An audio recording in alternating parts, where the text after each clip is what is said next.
Big News. Манад технократ улс төрчдийн эвсэл бий болох уу? Монголын нийгмийн хамгийн том соёлын болон институцийн сорилт бол хүчтэй хүнд найддаг сэтгэлгээ юм. Олон хүн асуудал гарах бүрд хатуу гарах хэрэгтэй. Нэг сайн хүн гараад ирвэл цэвэрлэгч лидер бүгдийг засна гэж хүлээдэг. Гэтэл улс орны тогтвортой хөгжил, шударга ёс, эдийн засгийн өсөлт, иргэний эрх чөлөө нь нэг хүний зан чанар, ёс суртахуун, хүсэл зоригоор тогтдоггүй.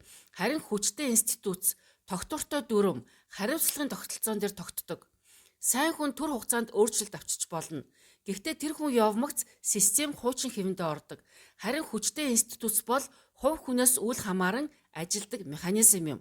Хүчтэй институц гэдэг нь хувь хүнээс үл хамааран дүрм, хууль, хяналтын механизмаар ажилдаг төрийн тогтолцоог хэлдэг. Өөрөөр хэлбэл сайн хүн байвал ажилдаг биш, хинч гарсан систем ажилдаг байхыг хэлнэ. Ийм тогтолцоонд эрх мэдэл нэг төвд бөөгнөрдөггүй. Институцууд бие биеэ хянаж, тэнцвэржүүлж, иргэний эрхийг хамгаалж байдаг. Хүчтэй институцийн тогтолцооны үндсэн бүтц нь хараат бус шүүх, мэргэжлийн төрийн алба, хяналттай парламент, чөлөөт хэвлэл мэдээлэл, авилгатай тэмцэх бие даасан байгууллага, орон нутгийн бие даасан байдал, иргэний нийгмийн оролцоо дээр тогтдог. Хараат бус шүүхтэй улс оронд хууль хүн бүрт адил үйлчилдэг. Улс төрч, бизнесмен, жирийн иргэн ялгаагүй хариуцлага хүлээдэг бөгөөд шүүх эрх мэдэлтний захиалгаар ажилдаггүй. Мэргэжлийн төрийн алба нь албан тушаалыг нам дагаж бус чадвараар олгодог. Сонгуул боллоо гэд бүх аппарат солигддоггүй учраас төрийн бодлого тогтвортой үргэлжилдэг. Мөн хяналттай парламент нь засгийн газрыг бодитоор хянаж, төсөв, томилгоо, гэрээг шалгаж, хилцүүлгээ ил тод явуулдаг.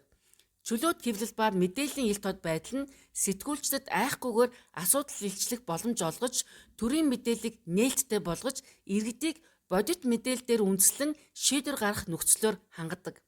Авилгатай тэмцэх бие даасан байгууллагууд нь улс төрөөс хараат бус мөрдөн шалгах чадвартай байж том жижиг хүн гэж ялгалгүй хариуцлага тооцдог байх ёстой.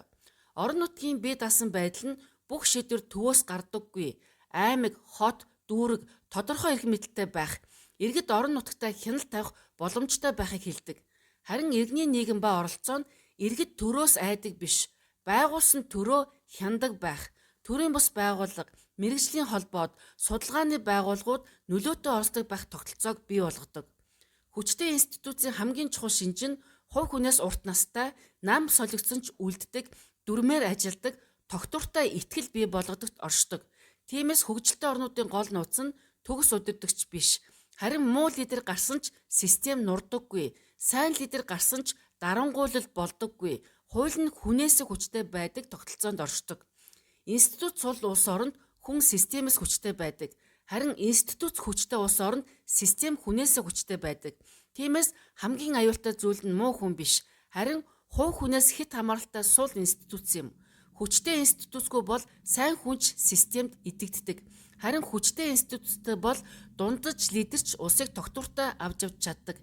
Жинхэнэ ардчил гэдэг нь хуулийн засаглал, хатуу сахилга бат, дүрм бөгөөд зөв хүн гарч ирэхийг хүлээх биш, хинч гарч ирсэн дүрм нь ажилдаг тогтолцоог байгуулах явдал юм.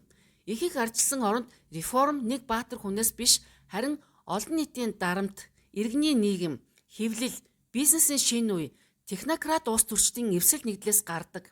Эцэст нь тэмдэглэхэд эхэнд дурдсан нөхцлүүд бүгд бүрдсэн, бий болчихсон байгаа. Харин манай өнөөдрийг хүртэл бий болсон улс төрчдөөс мөн одоо байгаа парламентаас технократ улс төрчдийн эвсэл дөрөв гараасаа гэж залбирая. Тогтолцоог өөрчлөхгүй бол мянган хүн солиод юу ч өөрчлөгдөхгүй гэдгийг Big News энэ удаа онцолж байна.